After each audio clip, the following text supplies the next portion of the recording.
My name is Brenda Currin, and I am an actor who really enjoys being in on the inception of a piece.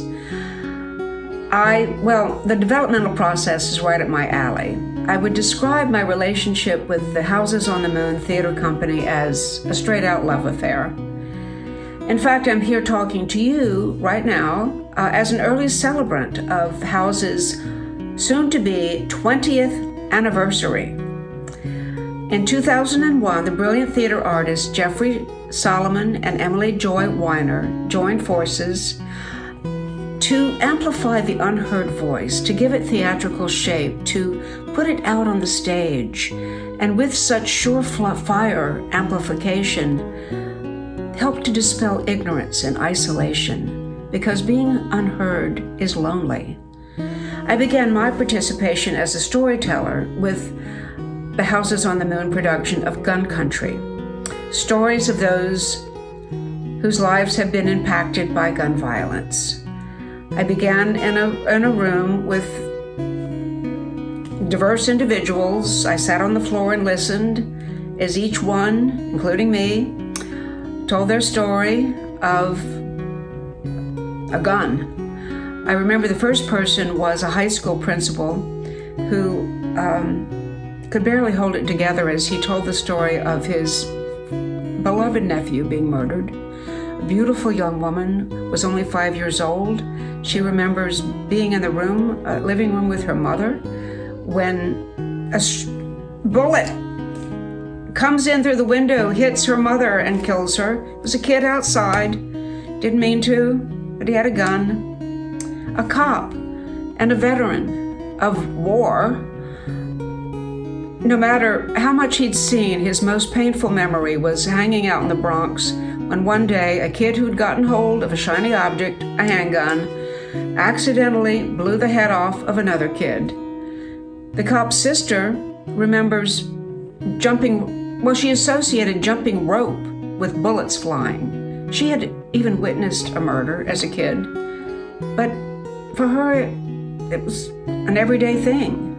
Another young man who was clearly still recovering from bullet wounds he'd incurred 2 years earlier as an innocent bystander from a shootout in Manhattan. Being wounded, one can self-isolate. It's lonely. But another energy took over for us in that room.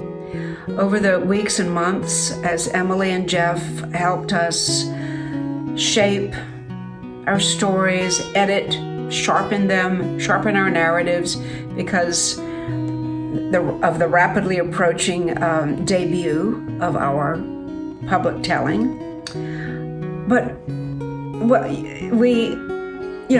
emerged was an order. Who would begin, who would finish, the sequence in between. But another order emerged, that we were no longer a collection of individuals, but an ensemble of those who knew each other's stories, who heard each other's stories.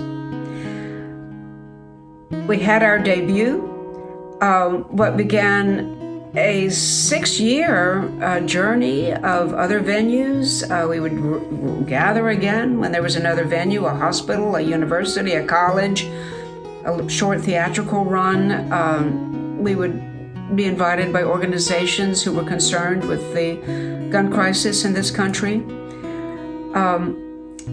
There was always a riveting talkback, which would often emerge,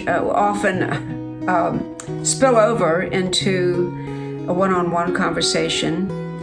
And over time, there were, of course, more stories, unfortunately, more tellers of their stories. And we would develop a repertoire of stories and storytellers. But whatever lineup there was, we were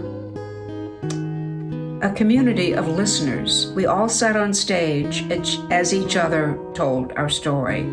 We became the hearers of one another as one by one spoke out loud our story of guns and the outsized, sometimes insane role they play in this lonely land. Thank you, Houses on the Moon. Happy anniversary, Houses on the Moon. Thank you for not just maintaining the status quo during this pandemic, but boldly launching new projects, expanding. So grateful to be a part of you.